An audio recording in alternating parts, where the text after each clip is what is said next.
예, 다 같이 우리 하나님 말씀 또 함께 살펴가도록 하겠습니다. 자, 오늘 이제 10월 24일 요한계시록 이제 5번째 시간이고요. 6장에서 이제 8장 지구의 모든 인류는 어떻게 살아가며 어디로 갈까? 지구의 인류는 어떻게 살아가며 어디로 갈까? 이런 제목으로 우리 하나님 말씀 함께 살펴가도록 하겠습니다. 자, 우리는 이 지지난주부터 요한계시록의 이제 3번째 내용인 그 장차될 일, 그 4장에서 22장의 내용을 살피기 시작했는데 4장, 5장은 요한이 이제 하늘로 불려 올라가서 보게 된 그 천상의 상황을 이야기하는 것이었고 6장에서부터 이제 비로소 미래에 그 반드시 벌어질 일들을 보기 시작하는데 지난주 우리는 이제 종말의 대환란의 시대가 왔다라는 것을 알리는 7인으로 봉인된 그 두루마리에서 첫 번째부터 4번째 인을 떼는 것까지 살폈습니다. 그러니까 계시록을 살펴나갈 때 쉽게 포기하지 않고 끝까지 살펴보려면 무엇보다 계시록의 큰 그림, 그러니까 스토리라인을 잘 염두에 두고 살펴나가야 된다고 그랬죠. 그래서 이제 계속해서 우리가 이제 계시록의 3번째 내용, 이 장차될 일을 살펴나가는 동안 계시록 1장에서 마지막 22장까지의 그 각 장별 전체 스토리라인을 항상 이 반복해서 살펴보면서 그 안에서 이게 한 사건 한 사건 우리가 살펴나갈 수 있기를 바랍니다. 그러니까 계시록을 볼 때 성도로서 다가오는 환란의 시기를 피해가는 어떤 방법을 찾고자 하는 그런 자세가 아니라 하나님께서 그 종말의 확실한 증거로 성도로서 이제 무엇을 알고 살아가도록 하시는지 그런 것에 염두를 해서 보면 우리 지난주 살핀 그 넷째인까지의 이 넷째인까지 떨어지는 그런 상황을 통해서 알게 되는 건 뭐였습니까? 그 로마의 핍박과 압박에 두려워 떨면서 하나님께서 우리에게 이제 어떤 내일을 말씀하실지를 듣는 그런 사람들에게 그 지옥 같은 상황을 탈출하는 방법이 아니라 결국 이 세상은 이런 욕심에 점점 깊이 빠져서 서로 죽고 죽이는 전쟁과 기근과 뭐 이기적인 탐욕과 질병 등으로 이제 망하고 마는 그런 소망 없는 세상임을 보여주시는 그런 걸 우리가 알 수 있었습니다. 자, 그래서 하나님께서 우리를 빛으로 부르셔서 그 소망 없는 세상, 협박과 위협이 가득한 세상, 그러니까 영 죽을 지옥으로 가는 그 어두운 세상 속에서 생명의 빛을 비추며 이 세상의 사람들로 하여금 진정한 소망과 그 기쁨의 영원한 천국으로 가는 길을 알게 하는 사명, 그러니까 증인된 사명 가운데 살도록 우리에게 말씀하시는 그런 것을 우리가 볼 수 있었습니다. 자, 그런 의미에서 이제 계시록은 성도들이 피하고 어떤 숨을 공간을 제공하는 그런 게 아니라 성도로서 어떤 가치를 가지고 어떤 상황 속에서도 우리가 이 땅을 살아가야 하는지를 말씀해 주는, 그러니까 성도의 정체성을 알게 해주는 굉장히 귀한 말씀이다라는 거 우리가 또 잊지 말고 묵상해 갔으면 좋겠습니다. 자, 그래서 계속해서 이제 이어지는 내용을 살펴보면요. 이제 5번째 인이죠. 6장 9절. 5째 인을 떼실 때 내가 보니 하나님의 말씀과 그들이 가진 증거로 말미암아 죽임을 당한 영혼들이 제단 아래에 있어. 그러니까 제단 아래에 있는 이 영혼들은 각자가 보냄을 받은 삶의 그 터에서 세상의 유행과 가치를 따라가지 않고 오직 하나님의 말씀의 가치를 따라 살면서 빛으로 부름받은 증인의 그 삶을 살아가다가 이제 순교당한 그런 사람들을 말하는 걸 알 수 있습니다. 자, 그래서 10절 큰 소리로 불러 이르되 거룩하고 참되신 대주제요 땅에 거하는 자들을 심판하여 우리 피를 갚아주지 아니하시기를 어느 때까지 하시려 하나이까 하니 각각 그들에게 흰 두루마리를 주시며 이르시되 아직 잠시 동안 쉬되 그들의 동무 종들과 형제들도 자기처럼 죽임을 당하여 그 수가 차기까지 하라 하시더라. 그러니까 일단 이 구절을 참고하면 이 역사 속에서 지금 하나님의 말씀의 가치를 따라 살다가 죽었던 많은 영혼들이 아직 육체가 부활되지 않은 채 그냥 영혼으로 있는 것을 우리가 알 수 있습니다. 그 영혼들은 하나님의 말씀을 증언하다가 죽임을 당한 사람들, 다시 말하면 어떤 상황 속에서도 하나님이 주신 사명을 가지고 하나님께서 주신 그 법도와 규례와 명령과 그 계명의 가치를 따라 사는 그 믿음을 지키려다 죽었던 사람들, 특히 이제 순교자들을 말하는 거죠. 그 당시로 말하면 로마의 핍박과 박해 속에 죽은 그런 순교당한 사람들로 볼 수도 있을 겁니다. 분명한 것은 이 제단 아래에 있는 사람들의 구하는 이 바가 하나님께 지금 탄원하는 바가 지금 이 로마의 그 박해 속에서 너무도 두려운 삶을 살아가는 성도들도 정말 알고 싶고 듣고 싶은 그런 질문이었다라는 거죠. 그러니까 지금 이 공포스러운 상황을 만드는 이 포악자들에 대한 하나님의 심판의 때가 언제인지를 묻는데, 중요한 것은 이제 하나님의 대답이, 하나님께서 지금 곧 이렇게 말씀하시지 않고 순교자의 수가 차기까지라고 말씀을 하신다는 겁니다. 그러니까 사람들이 볼 때는 뭐 지금 당장 하나님의 심판이 이루어져야 할 것 같은 때라고 생각하지만, 그러나 아직 하나님의 때가 아니고 계속해서 어떤 상황 속에서도 하나님의 말씀의 가치를 따라 믿음으로 증인된 삶을 살아가면서 전도하고 하나님의 뜻을 알리는 그런 시간들, 우리에게 주어진 증인된 삶이 더 계속돼야 된다라는 것을 말씀하는 겁니다. 그 당시 극심한 로마의 박해에서 그 핍박을 벗어나기 위해서 정말 간절한 소망을 가지고 기도하고 기대하던 사람들에게 이 말씀은 아주 청천벽력 같은 그런 소리였을 겁니다. 그래서 아마도 하나님이 이 답변은 그 답을 듣는 사람들에게, 그 성도들에게, 아니 도대체 진정한 믿음의 길이 어떤 건가? 성도된 우리의 삶은 어떠해야 되고 하나님께서 거룩한 이 하나님 나라의 백성으로 부르신 의미가 무엇일까? 이거를 더 깊게 생각하는 그런 말씀이 되었을 겁니다. 물론 이로 인해서 이제 그 안에 이제 이 가라지 같은 그런 이 믿음의 온전한 뿌리를 두지 못한 그런 사람들은 또 다 떨어져 나가는 그런 기회가 될 수도 있겠죠. 여러분, 우리도 성도로서 지금 우리가 살아가는 이 불공평해 보이는 세상을 살아갈 때 정말 잊지 말아야 될 굉장히 중요한 교훈입니다. 그러니까 우리가 열심히 간절히 24시간 쉬지 않고 기도한다고 해서 천국이 갑자기 임하는 것도 아니고 이 불공평한 세상이 갑자기 무슨 공평한 세상이 되는 게 아니라는 거죠. 우리가 원하는 대로, 우리가 원하는 시간에, 우리가 원하는 방법에 따라 하나님이 막 급하게 움직여주시는 그런 게 아니라는 겁니다. 그래서 자꾸 이제 종말을 마치 앞당길 수 있을 것처럼 그렇게 분위기를 조장하는 그런 단체들, 그런 사람들은 굉장히 조심해야 됩니다. 그러니까 24시간 뭐 기도 운동이니 뭐니 하면서 사람들을 가만히 두지 않고 들들 볶는 사람들이 있죠. 그런 게 아니라 성경을 통해서 정말 하나님의 뜻을 바르게 분별하고 어떤 상황과 환경이 다가와도 지금 하나님이 우리에게 이미 주신 우리 삶의 사명과 우리의 그런 이 분명한 가치가 있잖아요. 그래서 하나님의 뜻대로 살아가는 그런 성도가 되어야 되는 겁니다. 자, 그래서 이 다섯째는 순교자들의 그 안타까운 탄원의 소리, 그러니까 성도들의 기도를 하나님께서 분명히 듣고 알고 계시는 거는 알겠는데, 그럼에도 불구하고 하나님께서는 지금 믿음으로 끝까지 살아내는 그 마지막 한 영혼이라도 구원하시기 위해서 이 피눈물을 흘리신다고 하더라도 인내하고 계속해서 마지막 그 기회까지, 마지막 그 이 순간까지 기회를 주시고 기다리시는 그런 하나님의 마음을 보여주시는 거죠. 그러니까 이 세상은 끝없는 욕구와 욕심에 치우쳐서 항상 이기고 또 이기려고 하다가 결국 자신의 탐욕을 채우는 것을 방해하는 모든 것을 죽이고 막 서로 대적하는 그런 일들이 벌어질 겁니다.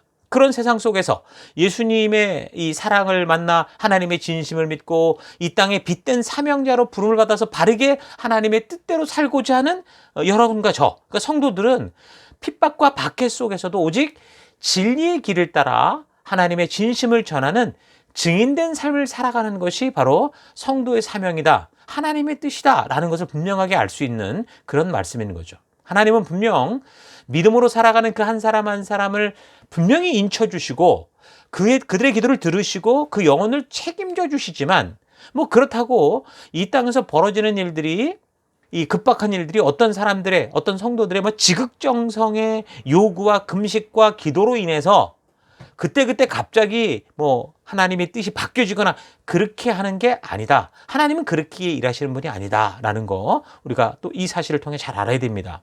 그래서 성도는 박해와 유혹 속에 힘써 기도해야 하지만, 그래서 그 기도는 상황과 환경을 모면하고 어떤 특혜 가운데 이렇게 살고자 하는 그런 기도가 아니라, 어떤 상황과 환경이 우리에게 다가온다고 해도 변치 않는 믿음을 가지고 그 하나님의 말씀의 가치를 따라 증인된 삶, 그러니까 생명을 낳는, 생명을 세우는 그런 삶에서 벗어나지 않고 그 믿음의 길을 걸을 수 있도록 그렇게 하는 기도여야 된다라는 겁니다. 자, 그러니까 다섯 번째 이는 첫 번째에서 네 번째 인이 보여주는 것처럼 이 땅에서 벌어질 어떤 현상을 보여주는 게 아니라 뭘 보여줍니까? 그런 종말의 대환란의 시기가 올 때 이 벌어지는 영적인 상황, 그러니까 영적인 세계의 모습과 그리고 하나님의 마음이 어떠한지, 하나님의 뜻이 무엇인지 그걸 분명하게 보여주시는 그런 부분이라고 볼 수 있죠. 자, 그 다음에 6번째입니다. 12절, 내가 보니 6째 인을 떼실 때에 큰 지진이 나며 해가 검은 털로 짠 상복같이 검어지고 달은 온통 피같이 되며 하늘의 별들이 무화과 나무가 대풍에 흔들려 설익은 열매가 떨어지는 것 같이 땅에 떨어지며 하늘은 두루마리가 말리는 것 같이 떠나가고 각 산과 섬이 제자리에서 옮겨지매. 그러니까 종말의 심판의 때가 시작되었다는 것을 우리가 확실하게 인식할 수 있는 그런 증거가 지금 있죠.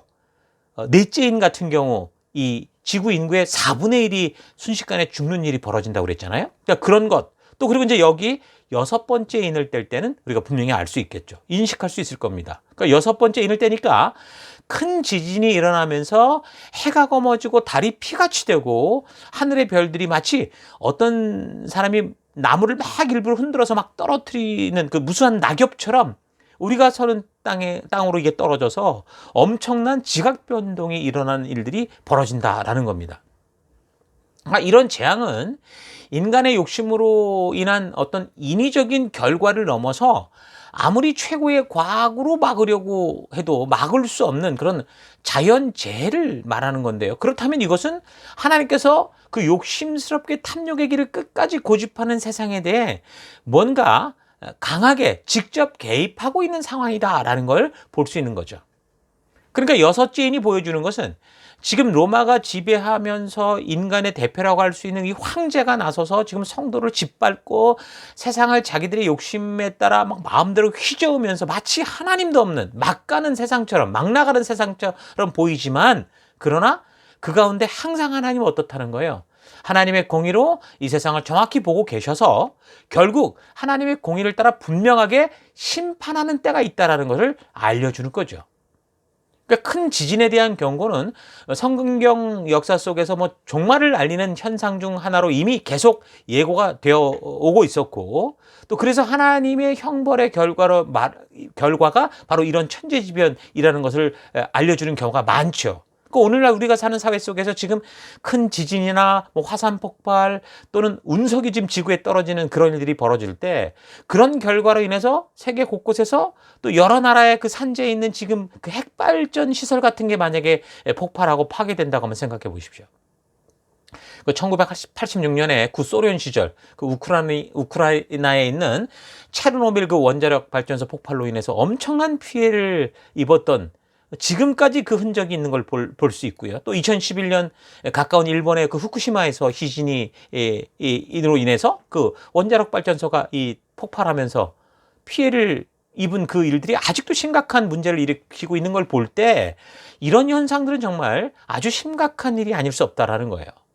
자연재해 플러스 인간이 만들어 놓는 것이 이렇게 재앙을 만들게 되면 이거는 인간의 힘으로 막을 방법이 없는 그런 상황이라는 거죠.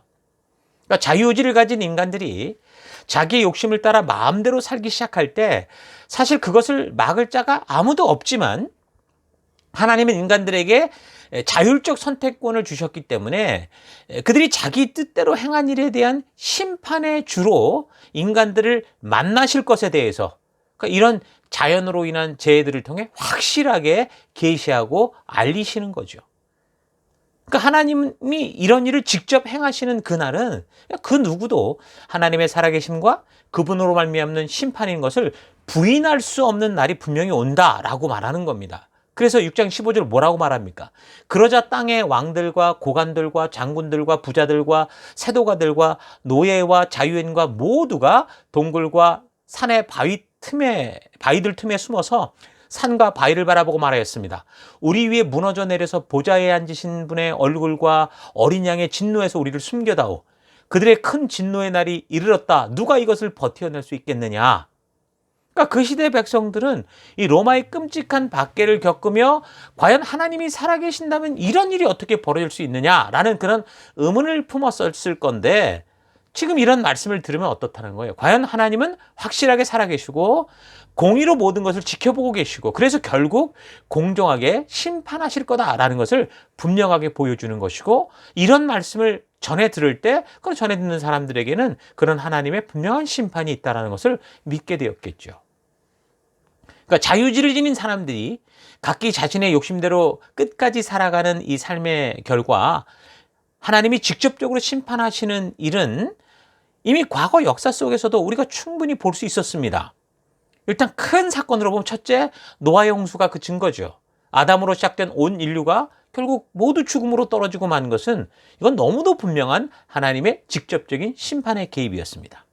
자, 둘째는 하나님께서 살아계셔서 역사하시는 것을 온 땅에 보이고자 이 열방의 제사장으로 선택했던 이 땅이 어떻게 보면 하나님의 백성들, 이스라엘 족속들이 어떻게 했어요? 결국 그들이 부름받은 자리에서 끝까지 불순종하는 삶을 산 결과 결국 아수르와 바벨론에 의해서 패망하고 그 택한 나라가 없어지는 것도 결국 하나님의 직접적인 심판의 중요한 증거다라고 할 수 있는 겁니다. 그러니까 하나님께서는 역사 속에서 분명히 약속하시고 언약하셨던 대로 반드시 그 약속의 말씀대로 역사를 하셨고 한 번 말씀하셨다면 그 말씀 그대로 그 언약을 지켜오셨다라는 사실을 확실히 그 역사, 우리가 보는 역사가 말해주고 있습니다. 뭐 아수르에 의한 그 북이스라엘의 멸망, 또 바벨론에 의한 남유다의 멸망, 그리고 그 이후 페르시아 이 퀴로스 왕을 통한 회복. 그러니까 하나님께서는 선지자들의 입을 통해 예언하셨던 대로 그 일을 그의 약속과 경고에 따라 정확하게 이루신 것을 이 세상도 부인할 수 없는 역사 속에 확고한 기록으로 보여주셨습니다. 그러니까 마찬가지로 이 세상의 마지막에도 하나님은 반드시 우리에게 지금 말씀하시고 이렇게 약속하신 대로 분명히 행하실 것이라는 거예요.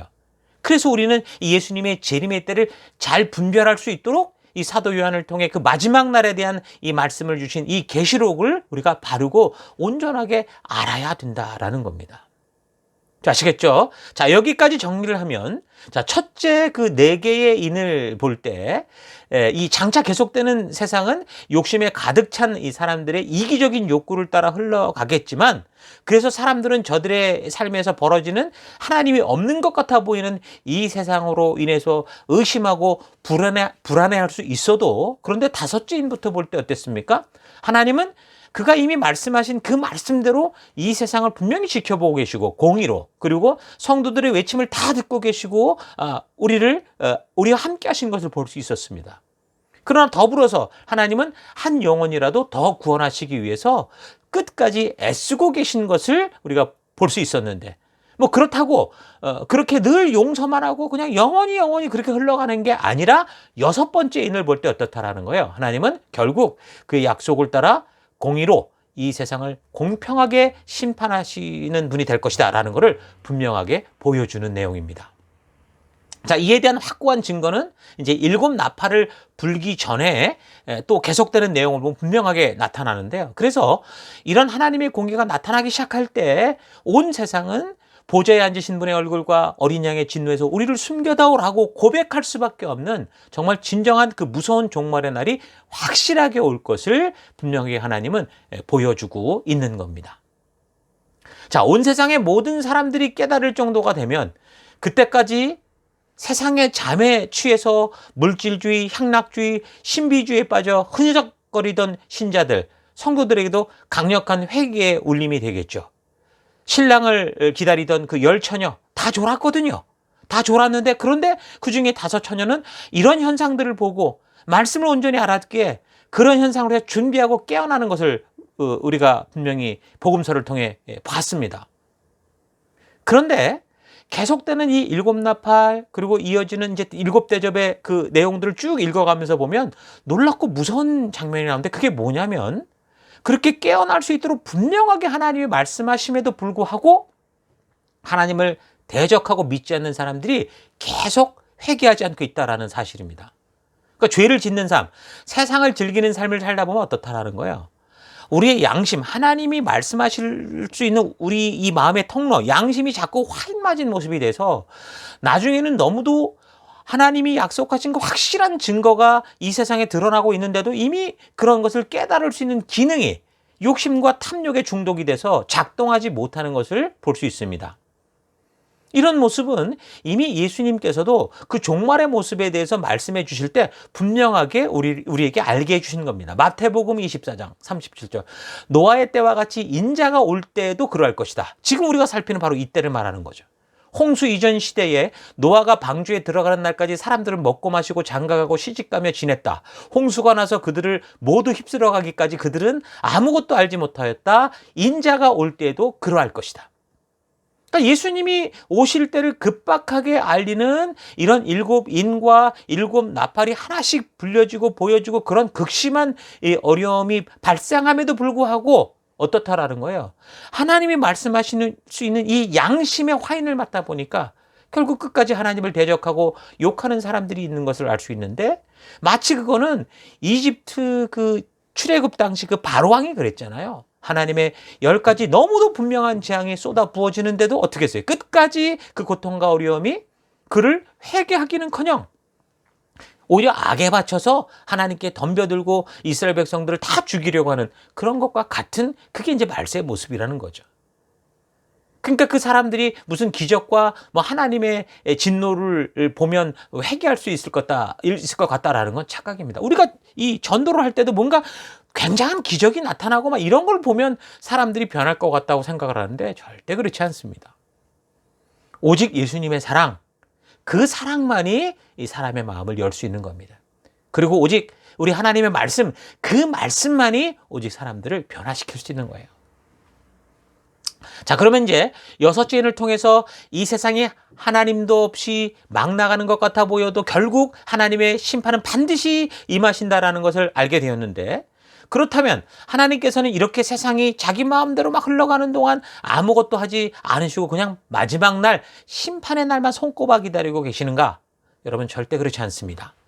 계속되는 6째인이 떼어졌을 때의 이야기를 보면, 이어지는 이야기를 보면 하나님께서는 아주 성실하게 지금도 욕심대로 살아가는 그 세상 속에서도 끝까지 믿음으로 사는 백성들, 뭔가 회개하고 돌이키는 그 한 명을 찾으시고 그 한 명 한 명을 인치시는 것을 볼 수 있습니다. 그 내용이 이제 7장에 나오는 거죠. 1절. 이 일 후에 내가 내 천사가 땅 내 모퉁이에 선 것을 보니 땅의 사방의 바람을 붙잡아 바람으로 하여금 땅에나 바다에나 각종 나무에 불지 못하게 하더라. 또 봄에 다른 천사가 살아계신 하나님의 인을 가지고 해 돋는 데로부터 올라와서 땅과 바다를 해롭게 할 권세를 받은 네 천사를 향하여 큰 소리로 외쳐 이르되 우리가 하나님의 종들의 이마에 인치기까지 땅이나 바다나 나무들을 해하지 말라 하더라. 여기서 말하는 바람 같은 경우는 파괴나 어떤 전쟁의 재앙을 상징할 때 쓰는 말들입니다. 그런데 지금 땅 사방에 바람을 붙잡고 있다고 그러잖아요. 그러니까 뭔가 파괴와 이 전쟁을 일으키는 것들을 붙잡고 있고, 또 하나님의 종들을 분별하기까지 이 온 땅에 임할 커다란 재앙을 지연시키고 있다라는 이 내용인데, 이게 뭡니까? 바로 하나님께서 분명하고 확고한 섭리를 가지고 지금 직접 이 땅을 향해 일하고 계시다라는 것을 보여주고 계시는 거죠. 그러니까 이 세상이 하나님 없이 마구잡이로 흘러가는 것 같아 보여도, 로마와 그 세상 정부가 자기들 마음대로 역사를 끌고 가는 것 같아도 분명 하나님은 살아계셔서 그 걷잡을 수 없는 핍박과 그 환난 속에서도 이 참된 진리의 길을 걷는 믿음의 백성들을 확실하게 지금 책임져 주시고 그 회개하는 영혼 한 명도 놓치지 않기 위해 애쓰시는 모습을 보여주는 겁니다. 그래서 그 당시 고통당하는 자들에게 이 환상이 깨닫게 하는 것은 마치 이 세상은 고삐 뿔린 그 망아지, 이 로마가 모든 것을 망쳐버리는 그런 세상 같아 보였지만, 그러나 하나님께서는 당신의 백성들을 하나하나 인쳐가시며 완전하게 책임지시고 인도하시겠다는 그 약속을 확실하게 지켜가시는 분이다라는 것을 보여주시는 거였죠. 그러니까 그 고통 속에서, 그 두려움 속에서도 그런 하나님을 보며 그 백성들이 바로 이 소망을 가질 수 있었다라는 겁니다. 그래서 4절, 내가 인침을 받은 자의 수를 들으니 이스라엘 자손의 각 지파 중에서 인침을 받은 자들이 14만 4천이니. 자, 환난과 핍박 속에서도 그렇게 진리와 하나님의 뜻을 따라 사는 그런 사람들을 하나님께서 다 찾아 인치시는데, 그 중에 이스라엘 자손들이 지금 얼마라고요? 14만 4천 명이다, 이렇게 말합니다. 비록 그 당시 대부분의 유대인들이 어떤 상태였습니까? 예수를 거부하고 여전히 메시아를 기다린다고 하면서 불순종의 삶을 살고 있었지만, 하나님은 당신과 그렇게 언약을 맺고도 하나님의 뜻을 거부하고 있는 이 이스라엘 족속이라고 해도 그들을 버려버리는 게 아니라 저들 가운데 계속해서 믿음으로 나아올 자, 회개하고 돌아서는 자들을 용납하고 받아주신다라는 것을 우리가 이 구절을 통해 알 수 있는 겁니다. 자, 그런데 그 수가 지금 정확히 이스라엘 자손들 중에서 14만 4천이다 라고 말을 하는데, 이제 이거를 해석할 때 이것을 지금 혈통적 이스라엘 족속으로 보느냐, 아니면 상징적 이스라엘인 교회로 보느냐, 그리고 이 14만 4천도 상징적 의미의 해석이냐, 아니면 문자 그대로 숫자적으로 봐야 되는 해석이냐, 여기에 따라서 지금 말이 굉장히 많죠. 이단 신천지 같은 경우는 지금 14만 4천을 문자 그대로 받아들여서 그 숫자 안에 자기들이 속해서 천국 가겠다고 좀 난리를 피고 있습니다. 그뿐만이 아니라 안상홍 증인의 안식교, 여호와의 증인 통일교, 천부교, 이런 것, 거의 모든 이단들은 다 이 14만 4천 명을 자신들의 집단에 속해서 구원받는 숫자다, 그렇게 속이면서 교인들을 계속 미혹하고 있는 겁니다. 여러분, 그러나 여기 14만 4천은 이 숫자를 문자적으로 말하는 게 아닙니다. 그리고 모든 이단들이 자기들이 지금 택함을 받았다고 주장을 하지만, 이 이스라엘 자손의 각 지파 중에서 인침을 받은 자들이 14만 4천이다. 뭐라고요? 이스라엘 자손의 각 지파 중에서. 이 분명한 이 성경 구절, 이 본문을 읽어가면 우리가 이해할 수 있는 것처럼 이 14만 4천은 다른 민족이 아니고 이스라엘 족속을 말하는 겁니다. 그러나 이 세대주의자들도 그렇게 얘기를 하는데, 세대주의자들이 말하는 것처럼 교회가 환란 전에 휴거가 되고, 그 다음에 지상에 남은 이스라엘 백성들이 비로소 예수님을 알게 되면서 돌이키는 그 어려움, 그 환란 속에서 구원받는 그 숫자가 14만 4천이다, 이렇게 해석하는 건 아닙니다. 그런 의미가 아니에요. 하지만 이 구절을 우리가 이스라엘 족속이라고 해석을 해도 별 문제가 없는 것은, 구절부터 보면 이스라엘 족속이 아닌 모든 민족과 종족과 백성과 언어에서 나온 사람들이, 그러니까 온 시대에 하나님을 믿는 그 성도들이 바로 예수를 구세주로 믿는 그런 이들로 나오는, 모든 성도들이 그렇게 나오는 것을 보여주고 있기 때문입니다. 그러니까 여기 7장에서 인을 치는 내용을 볼 때 중요한 건 뭡니까? 하나님께서 대환란을 통해 성취될 예수님의 재림에 앞서서 예수를 그리스도로 믿는 한 영혼이라도 절대로 잊지 않으시고 하나님 나라 백성으로 이끄시고 부르시는 그 마음을 우리가 볼 수 있어야 되는 거예요. 그 당시 로마로 인해 고통을 받고 핍박을 받고 있는 성도들은 자신들이 마치 어떻게 생각했습니까? 하나님 앞에서 잊혀진 존재로, 그렇게 세상의 모든 박해를 받으며 죽어가도 아무도 기억하지 못하는 존재다라고 생각할 지경이었죠. 그런데 지금 하나님이 이 장면을 보여주시는 것은, 그때 나라가 이 600년 전에 지금 바벨론에 의해서 망하면서 사실 이 이스라엘 각 지파의 혈통이 어떻게 되는지 제대로 찾기가 그런 힘든 상황이죠. 근데 만약에 이게 미래에 이제 종말에 벌어질 사건이라면, 그때는 누가 이스라엘 혈통인지 그걸 누가 알겠습니까? 그런 상황에서도 어떻게 하는 거예요? 이스라엘 각 지파의 이름을 정확히 부르시며 믿음의 사람들을 일일이 찾아서 인치시고 계시는 그런 모습을 보여주는 거잖아요. 이 모습은 참으로 잊혀진 존재인 줄 알고 슬퍼하고 두려워하던 그 시대 백성들에게, 또 오늘 이 시대에, 오늘 우리 세계 곳곳에서도 그렇게 핍박 속에 죽어가는 그런 성도들에게는 뭐예요? 참으로 놀라운 격려와 참된 소망이 되는 그 말씀이 되는 겁니다. 그래서 여기 본문에서 12지파로 이 호명한 이 지파들을 보면요, 하나님이 구약에서 이 야곱의 아들들로 구성된 그 최초의 그 하나님이 정해주신 12지파, 그러니까 하나님을 믿는 이 백성을 의미하는 12지파의 그 이름, 하나님이 처음 말씀해 주신 그 이름과 같지 않은 걸 볼 수 있습니다. 그러니까 레위 지파는 원래 빠져 있는데 여긴 레위 지파가 들어왔고, 원래 단 지파가 있었는데 단 지파가 빠져 있고, 그 다음에 에브라임 지파가 있었는데 에브라임 지파가 빠지고 요셉 지파라는 이름으로 들어와 있는 걸 볼 수 있어요. 그래서 어떤 사람들은 단과 에브라임 지파 같은 경우는 불순종하는 족속이었기 때문에 제외시켰다, 그렇게도 말하기도 하고, 또 어떤 사람들은 요셉이 아니라 이 에브라임을 적어야 되는데 요한이 잘못 옮겨 적은 거다, 그렇게도 말을 하기도 합니다.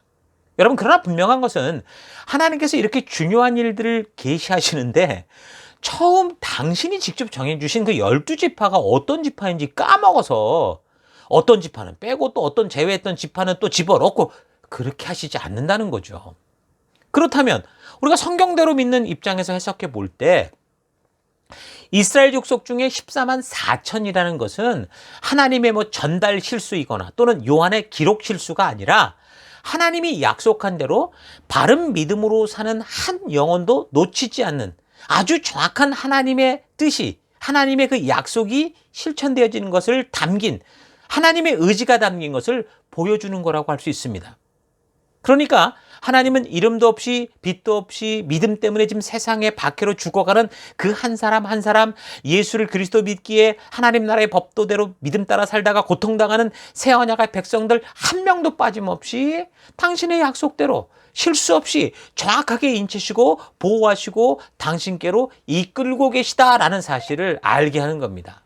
그냥 이미 택한 민족이고 같은 아브라함의 후손이니까 대충 숫자 맞춰서 평등해 보이려고 12,000명씩 구원하는 그런 일이 아니라는 거죠. 비록 아브라함의 자손이요 예수를 믿는 성도라고 하더라도 하나님의 말씀의 가치를 따라 바르게 믿음의 길을 걷지 않고 각자 자기 생각에 옳은 대로 걷는다면 바울 사도도 말했고 예수님께서도 말씀하셨듯이 내가 너희를 도무지 알지 못하니 불법을 행하는 자들아 내게서 떠나가라 라고 하는 말씀을 들을 수 있다는 거예요. 그러니까 이 14만 4천의 의미는 문자 그대로 숫자를 말하는 것이 아니라 하나님께서 바른 믿음을 가지고 살아가는 성도들 한 사람 한 사람을 다 책임지고 구원하신다는 그 완전한 약속의 성취를 말하는 거예요. 그래서 여기 14만 4천의 숫자를 정확하게 말하고 있다는 것은 이단들이 말하듯이 무슨 특별 혜택을 받은 존재에 대한 어떤 커터제를 말하는 게 아니라 그것이 유대인이 되었든 이방인이 되었든 하나님의 뜻을 따라 순종하는 사람들, 예수를 그리스도로 끝까지 믿는 사람들 모두를 하나님께서 세밀한 눈으로 지켜보고 계시고 책임져 주시고 있다라는 것을 분명히 말해주고 있다라는 거 잊지 마십시오. 유대인들은 아브라함의 혈통을 무슨 구원의 조건인 듯이 착각을 하고 있고 이방인들은 무슨 종교적 열심이 구원의 조건이라고 생각하고 무슨 지극정성을 바치고 이렇게 하면 된다고 생각할 수 있지만 구원받는 것은 그렇게 받는 게 아니라 오직 예수 그리스도를 믿는 믿음으로만 된다라는 이 복음의 핵심을 뭐예요? 그 복음의 핵심을 보여주는 게 바로 이 14만 4천의 의미다라는 것을 우리가 분명히 기억을 해야 됩니다. 그러니까 여기서 이스라엘 족속과 14만 4천이라는 숫자가 등장하는 것은 구원은 오직 예수를 그리스도로 살아계신 하나님의 아들이다라는 이 사실을 믿는 그런 믿는 자들에게만 임한다라는 것을 알게 하는 것이고 동시에 어떤 상황과 환경 속에서도 오직 하나님의 법도와 규례와 명령과 계명의 가치를 따라 하나님 나라 백성답게 사는 그 누구라도 모두 구원될 수 있다라는 분명한 사실을 확실하게 알게 하는 것. 이 사실을 여러분 절대 잊어서는 안 됩니다. 그래서 계속되는 구절을 보면 그 증거가 나오는데 각 나라와 족속에서 그 인침을 받은 무리, 예수를 그리스도로 끝까지 믿는 사람들, 하나님의 계명의 가치를 따라 사명대로 살던 그런 성도들이 능히 셀 수 없는 큰 무리로 나오는 것을 볼 수 있는 겁니다. 7장 9절 이 일 후에 내가 보니 각 나라와 족속과 백성과 방언에서 아무도 능히 셀 수 없는 큰 무리가 나와 흰 옷을 입고 손에 종려가지를 들고 보좌 앞과 어린 양 앞에 서서 큰 소리로 외쳐 이르되 구원하심이 보좌 위에 앉으신 우리 하나님과 어린 양에게 있도다 하니. 자, 아시겠죠? 자, 이렇게 구약이든 신약이든 하나님의 말씀대로 살아가던 믿음의 백성들이 이렇게 영원한 구원의 영광에 들어가는 것을 본 것을 이제 요한이 이제 보고 있는 건데, 그런데 이제 그 중에 보니까 장로 하나가 요한에게 이 흰옷을 입은 큰 무리가 누구인지 물어봅니다. 13절. 장로 중 하나가 응답하여 나에게 이 흰 옷 입은 자들이 누구며 또 어디서 왔느냐? 내가 말하기를 내 주여 당신이 아시나이다 하니 그가 나에게 이르되 이는 큰 환난에서 나오는 자들인데 어린 양의 피에 그 옷을 씻어 희귀한 자들이다. 그러니까 다 설명을 해주죠. 그러니까 아마도 요한이 지금 보는 것을 전달해야 되는 그런 입장에 있잖아요. 그래서 지금 보는 이 장면 같은 경우는 아주 중요한 부분이었기 때문에 깊이 생각하고 잘 기억하여 전달할 수 있도록, 기억할 수 있도록 아마도 장로가, 거기 함께 있던 장로가 요한에게 질문한 것으로 보입니다. 그러니까 이 흰옷 입은 자들은 혈통이나 종교적 열심이 아니라 어떤 상황과 환경 속에서도 어린 양 예수를 믿고 거룩하게 돼서 끝까지 하나님의 뜻을 따라 믿음으로 살아내는 사람들이다라는 것을 분명하게 확인시키고 잊지 않도록 설명을 해주는 거죠. 그러니까 그 14만 4천이 됐든, 그것이 이스라엘 백성이 됐든 아니면 이방인이 됐든 분명한 이 말씀들 속에 있는 의미는 뭐라는 거예요. 하나님께서 믿음으로 사는, 하나님의 뜻을 따라 사는 모든 백성들 하나도 잊지 않고 온전하게 구원하신다라는 그런 분명한 하나님의 의지가 있는 거죠. 그래서 흰옷 입은 자들은 예수가 그리스도시고 하나님의 아들임을 믿는 모든 사람을 말하는데, 분명한 사실은 무슨 특혜받고 이런 위기 속에 박해를 피해 다니는 그런 사람이 아니라 심한 박해를 겪을 수밖에 없어도 예수님 따라 말씀대로 끝까지 살아낸 믿음의 사람들을 말하는 거죠. 이 사실은 계시록 14장에서 분명하게 말해주고 있습니다. 14장 4절을 보면 이렇게 말씀하죠. 그들은, 그러니까 흰옷 입은 자들, 그 14만 4천에 속한 자들을 말하는 겁니다. 그들은 여자들로 더불어 몸을 더럽힌 일이 없는 정절을 지킨 사람들입니다. 그들은 어린 양이 가는 곳이면 어디든 따라다니는 사람들입니다. 그들은 사람 가운데서 하나님과 어린 양에게 드리는 첫 열매로 속량을 받았습니다. 그들의 입에서는 거짓말을 찾을 수 없고 그들에게는 흠잡을 데가 없었습니다. 그러니까 말씀대로의 순종의 삶에 있어서 핑계와 변명을 대는 그런 삶을 산 게 아니라 말씀대로 살기 위해서 피해를 보고 손해를 보고 가난할 수 있고 핍박과 고통을 받을 수 있지만 끝까지 순종의 길을 걸은 사람들을 말하는 거죠.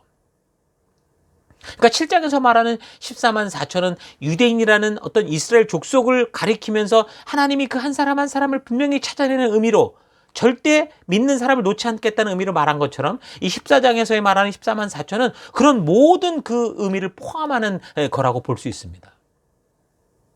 그러니까 이 사람들은 심지어 죽음의 위협 속에서도 타협하는 비굴한 인생이 되기보다 기꺼이 죽음으로 하나님의 뜻대로 산 것을, 하나님의 뜻대로 살아갈 것을 선택한 사람들이라는 거죠. 그런 사람들이 성도고 흰옷 입은 자들인 것, 14만 4천인 것을 잊지 않도록 장로 중 한 명이 그 요한에게 질문을 해서 이것을 잘 전할 수 있도록 그렇게 한 겁니다. 자, 그러니까 이 14만 4천이라는 숫자를 가지고 무슨 종교적 행위를 통해 특혜를 입고 특별한 사람들인 것처럼 속여서 자기들의 단체에 들어오게 해서 결국 종말을 빌미로 두려움을 자극해서 자신들의 탐욕과 욕심을 채우는 그런 이단들의 이 행태는 완전한 죄악인 거죠. 적그리스도적인 행동인 겁니다. 그러므로 예수 그리스도의 생명값으로 산 성도들은 하나님 나라 백성답게 그 나라의 법도와 규례와 명령과 계명의 가치를 따라 끝까지 믿음으로 살아가게 하는 삶이 아니라 뭔가 특별한 준비를 해야 되는 것처럼 속이는 그런 사탄의 일들, 이 이단들의 속임수에 절대 넘어가지 말기를 바랍니다. 자, 여기까지 이제 정리를 하면 6번째 인이 떼어질 때 나타나는 현상들을 통해 알게 되는 이 엄청난 자연적 재앙들은 분명 뭐예요? 하나님께서 이 땅을 심판하시는 심판의 주로 오실 것을 확실하게 상기시키는 건데, 하나님께서는 인간들에게 자유의지를 주어서 저들이 원하는 대로 살게 하는 그런 분이시지만, 그렇게 인간들이 자기의 욕심에 따라 마구 사탄처럼 살아가는 것을 방치하는 분이 아니라 약속과 언약과 법도와 계명을 주셔서 그 약속과 언약과 법도와 계명을 따라 믿음을 가지고 바르게 말씀대로 살아가는 그 백성 하나하나를 어떻게 하는 거예요? 당신의 나라에 임할 백성으로 확증하고 인쳐주시는 분이다라는 이 사실을 우리가 알게 되는 겁니다. 자, 이런 환상을 전해 듣는 이 로마의 박해 속에 있는 그 성도들은 어떤 것을 깨달았을까요? 7인의 환상이 그 당시 로마의 심한 박해 속에서 하나님의 뜻을 알기 원하는 백성들에게 말해주는 것은, 저들이 생각하듯이 로마는 금방 뒤집어지고 아주 무서운 하나님의 심판을 받는다는 게 아니라, 계속되는 이 미래는 욕심으로 가득 찬 그런 존재들이 정복하고 또 정복하는 일들이 벌어질 건데, 그래서 이 세상에서 전쟁은 없어지지 않을 것이고, 그런 전쟁의 여파로 끊임없는 경제적인 어려움들이 계속되는 사회가 돼서 점점 더 이 세상은 욕심에 가득 차 전쟁과 욕심과 질병 등의 결과로 수없는 사람들이 죽어가는 하루하루가 되는 날들이 바로 종말의 대환란의 시작이 되는 날들이다라는, 그것이 바로 징조다라는 것을 일곱인의 환상이 말해주고 있는 겁니다. 그래서 이런 세상이 빨리 끝나기를 기대하고 기도하며 무슨 새로운 세상을 꿈꾸는 백성들에게 하나님은 분명 그런 심판의 때가 있을 것이고 너희가 기대하는 그런 하나님 나라가 반드시 있다는 것을 분명하게 말씀해 주시지만, 그러나 그때가 되기 전까지 이 세상은 이런 욕심으로 가득 찬 지옥 같은 어두운 삶이기 때문에 너희는 끝까지 하나님의 언약과 약속을 믿고 부름받은 빛과 증인된 삶을 살아가야 될 것을 분명하게 또 알게 해주신 거죠. 그래서 우리는 이 땅을 천국으로 바꾸기 위한 그런 삶이 아니라 이 땅은 나그네로 걷는 길이고 그 과정에서 천국을 향해 가는 참 소망을 가진 하늘에 속한 백성답게 하늘의 가치, 이 성경의 가치를 따라 각자 여러분 보내받은 삶의 더 곳곳에서 어떻게 살아요? 빛과 소금으로, 무엇보다 증인으로 생명을 낳는, 생명을 세우는 그런 하나님의 부름받은 백성, 거룩한 제사장으로 살아가야 되는 겁니다. 자, 이런 하나님의 뜻이 담긴 계시록의 말씀을 읽고 살펴나가는 여러분과 내가 이 사실을 잊지 말고, 우리에게 다가오는 이 세상의 환경과 상황이 어떠하든 그것이 우리로 하여금 주의 길을 걷지 못하게 할 이유가 되게 하는 게 아니라, 그럼에도 불구하고 또 그리 아니하실지라도 죽으면 죽으리라는 각오를 가지고 하나님의 뜻을 따라 끝까지 그런 믿음의 삶을 걸어갈 수 있기를 바랍니다. 계시록의 말씀을 통해 하나님의 뜻을 깊이 되돌아보면서 바른 믿음의 길이 무엇인지 정말 바르게 알아서 바벨론의 포로가 되었지만 하나님의 뜻, 그 말씀의 가치를 따라 살기 위해서 정말 목숨을 내놓는 일이 있어도 타협하지 않고 믿음의 길을 걷겠노라고 결단을 했던 다니엘과 그 친구들과 같은 그런 뜻을 정한 인생이 될 수 있기를 바랍니다. 자, 여기까지 7장이었고요. 그다음 8장 계속해서 이제 일곱 번째 인에 대한 얘기. 8장 1절. 일곱째 인을 떼실 때에 하늘이 반시간쯤 고요하더니 내가 봄에 하나님 앞에 일곱 천사가 서 있어 일곱 나팔을 받았더라. 그러니까 이제 마지막 일곱 번째 인이 떼어졌는데, 이 일곱 번째 인은 어떤 미래의 상황을 보여주는 게 아니라 결국 마지막 예수님의 그 재림 직전, 그러니까 대환란의 상황이 어떤 것인가라는 걸 보여주는 일곱 나팔을 가진 천사를 불러내는 것을 볼 수 있죠. 그러니까 일곱이는 이 인류가 예수님의 초림 이후에 계속되는 시간들 속에서 결국 종말을 맞이할 수밖에 없는 지경에 이르러서 그 종말, 그 말세의 지말이 시작되었다라는 어떤 신호를 보여주는 것이라면, 이 일곱 나팔은 뭐예요? 정말 이제 예수님의 재림에 앞서서 그 대환란의 시기가 어떠할지, 어떻게 진행될지를 보여주는 거다라고 볼 수 있는 겁니다.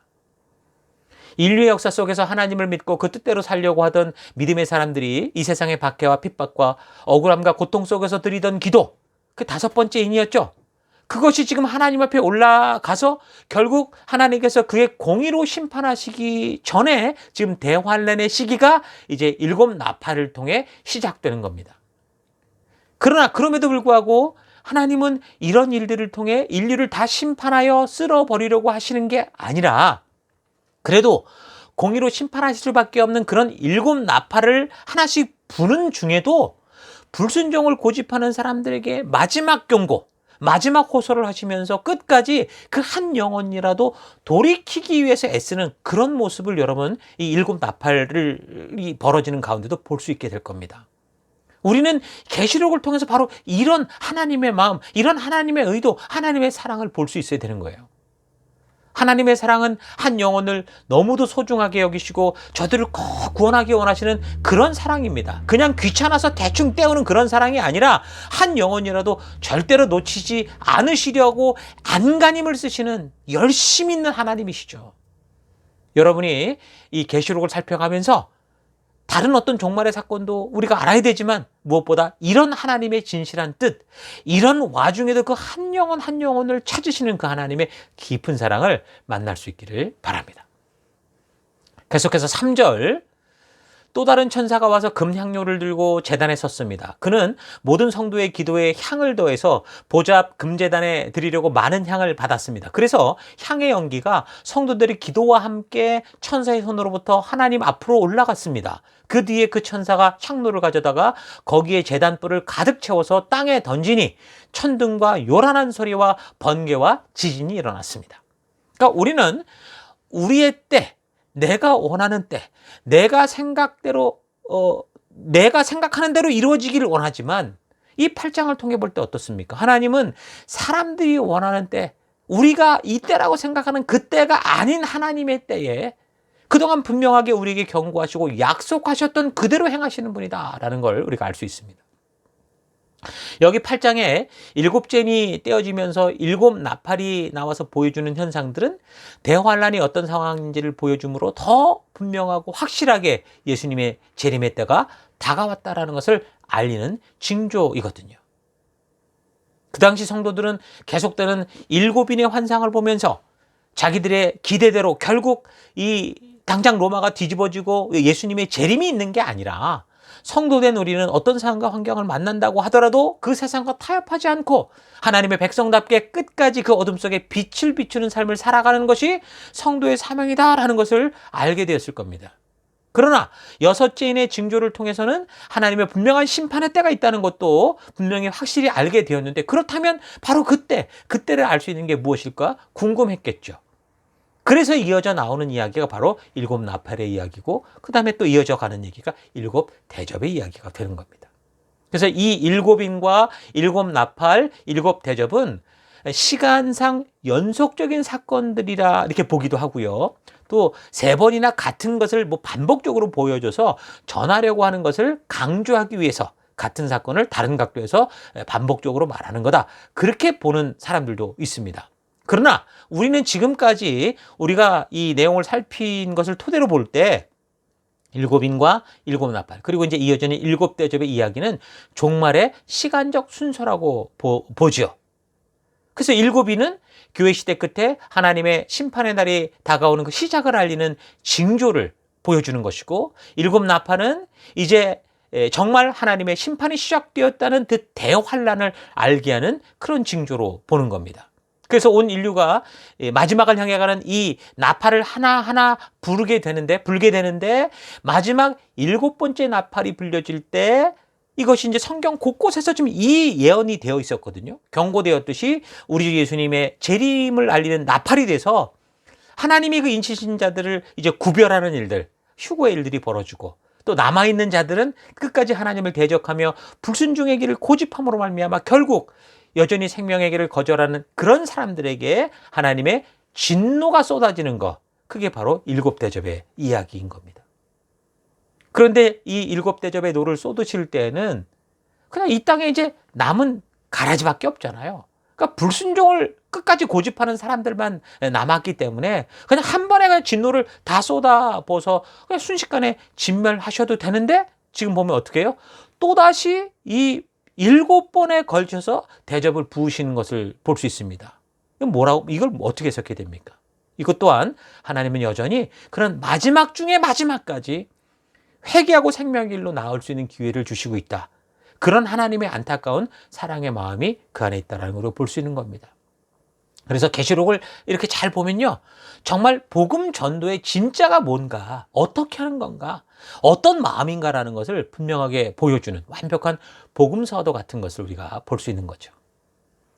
자, 이런 이해는 여러분 스스로가 이제 계시록을 읽어가면서 직접 깨달아야 되지만, 저는 또 이번에 다시 이제 이 4번째로 우리가 이걸 하고 있는 거 아닙니까? 계시록의 또 7인과 7나팔, 그리고 7대접으로 표현되는 이 장차될 일을 또 다시 살펴보면서 또 기억이 납니다. 하나님께서 끝까지 그 백성들을 안타깝게 부르시는 그런 모습을 볼 수 있었고, 그래서 이 계시록이야말로 진정한 복음서다라는 것을 보게 됩니다. 여러분 스스로도 하나님의 완전하신 이 사랑에 대해서 정말 깊이 살펴보고 이 하나님의 진정한 복음의 메시지를 만나는 그런 기회가 될 수 있기를 바랍니다. 여러분, 7이라는 숫자는 성경적으로 볼 때 완전수다, 그렇게 말을 하죠. 그러니까 지금 하나님께서 우리에게 무엇을 하시든지 완전하게 하고 계시는 것이지 어설피 행하는 게 아니다라는 걸 우리가 기억해야 됩니다. 대충 하다 마는 분이 아니라는 거예요. 7교회를 향한 경고, 이거는 온 인류의 모든 교회를 향한 완전한 말씀이 되는 거죠. 7교회라는 그 의미 자체가 모든 교회, 그 완전한 것을 말하는 거죠. 또 7인의 환상, 이걸 뭘 말하는 겁니까? 종국사적인 종말이 시작된다는 사실을 확실하게 알리고 깨어서 주께 돌아오라고 하는 완전한 계시가 되는 겁니다. 또 7 나팔과 7 대접 또한 하나님께서 그 백성들을 하나도 빠짐없이 완전하게 부르시고 또 부르시는, 그래서 하나님의 구원의 역사를 완벽하게 이루시는 그런 모습을 보여주는 계시라고 볼 수 있는 거예요. 그러나 하나님의 진노가 담긴 대접을 쏟는 이 과정에서도 16장 11절을 참고하면 저들이 여전히 자기들의 악한 행위를 회개하지 않으려 하더라, 이런 말씀을 하는데, 이 이야기는 또 뭐라는 거예요? 하나님께서 여전히 인류의 최종 마지막 순간까지 회개의 기회를 주고 계신다라는 하나님의 진심을 확실하게 보여주는, 그러니까 이 복음의 시작, 이 말씀의 시작부터 마지막 끝까지 하나님은 그의 백성들을 마지막까지 찾으시는 그 하나님이다라는 것을 분명하게 보여주고 있다라는 겁니다. 이렇게 완전하게 일하시는 하나님이시다라는 거 여러분 잊지 마십시오. 여러분과 제가 믿는 하나님이 바로 이런 하나님이세요. 이런 거 잊지 마시고 그런 하나님의 마음으로 여러분이 각자가 보내진 삶의 그 현장에서 진정한 증인된 삶, 정말 생명을 낳는, 생명을 세워가는, 하나님이 찾으시는 그 한 명의 생명을 찾고 세우는 부름받은 성도로서의 삶을 살아가는 여러분과 제가 될 수 있기를 바랍니다. 자, 오늘 이제 7번째 인을 떼는 장면까지 살폈는데요. 이렇게 7인이 떼어지면서 주님의 재림의 날이 가까웠음을 알게 하는 이 징조들과 또 그 와중에 한 영혼이라도 더 구원하기 위해 애쓰시는 이 하나님의 이 마음을 좀 깊이 묵상하면서 우리 하나님의 진정한 뜻, 하나님의 진정한 의도를 잘 파악할 수 있기를 만날 수 있기를 바랍니다. 그래서 그 하나님의 뜻을 따라 우리가 살아가고 보냄을 받은 여러분 삶의 더 곳곳에서 보냄을 받은 빛과 소금이요, 또 생명을 낳는, 생명을 세우는 증인된 성도로서 하나님께서 이끄시는 거룩한 삶을 살아가는 그런 한 주가 될 수 있기를 주의 이름으로 축원합니다. 다음 주 계속해서 말씀 살펴가겠습니다. 오늘 들은 말씀을 가지고 우리 잠시 묵상하며 나아가십시다. 함께 묵상하겠습니다.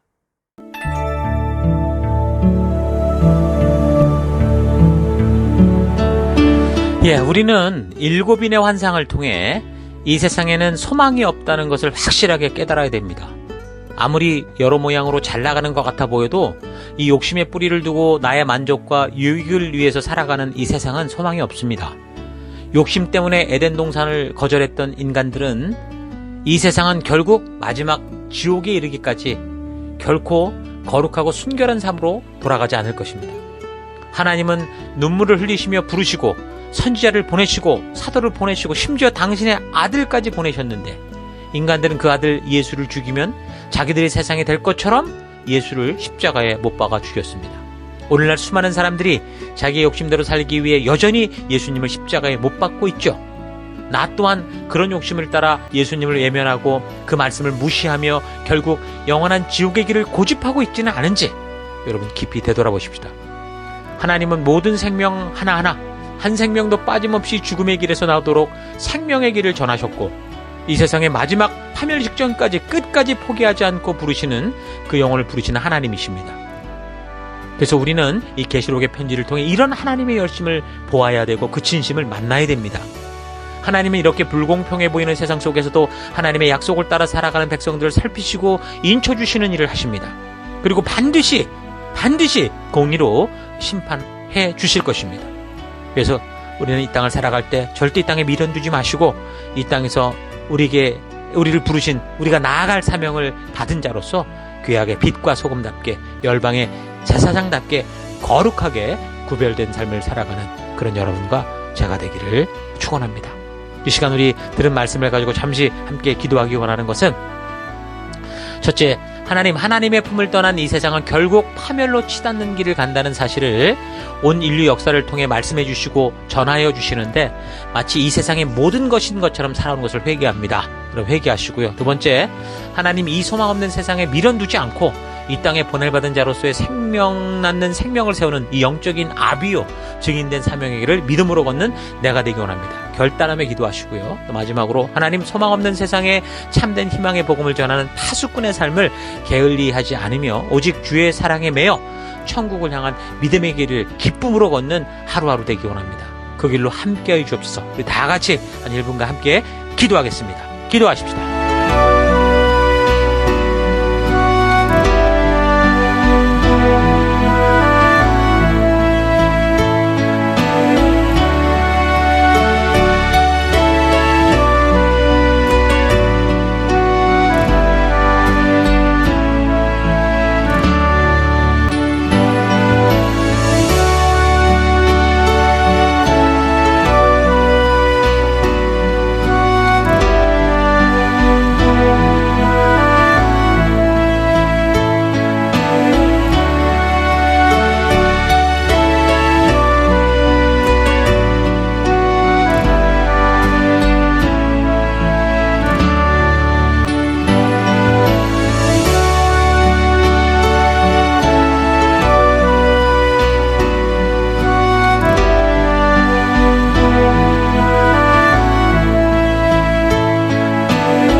하나님, 오늘 고맙고 감사합니다.